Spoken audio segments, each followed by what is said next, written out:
Hello, everybody. Welcome to Wednesday. The S&P 500 was up just a little bit more than 0.1% today. Uh, Today, of course, was the CPI report. We have a headline CPI, which includes everything, and that was up, a little bit more than expected because energy prices are up. The Federal Reserve tends to look at core inflation, so I'll focus on that mainly. Core inflation was up 0.3% for the month. So we're looking at, in this case, the month of August versus the month of July.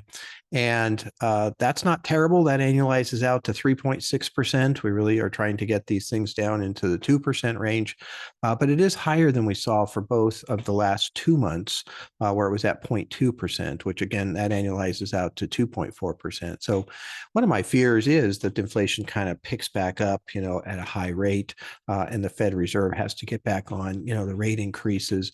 But I still think we're seeing some of the rate increases that were done already slowly working their way through the economy.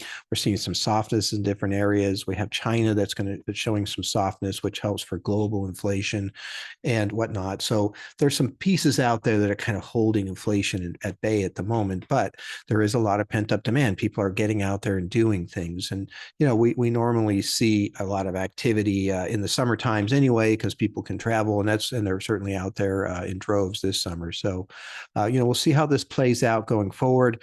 Do these rate increases that have already happened slow things down enough so we don't have a big resurgence of inflation? I think that's the key issue. At some point in time, maybe we'll be talking about recession again, but nobody's talking about it anymore, just because, it's just the opposite. Things are a little bit too hot here for what we need to kind of get this thing sliding back down. But this was not a terrible report. You can see how the market reacted. It was pretty much flat across the board. And, it's nothing to be concerned about at this point in time. I think now we'll start to be focusing on the Fed meeting that comes next week. We'll see what happens there, but look forward to talking to you tomorrow. Thank you very much.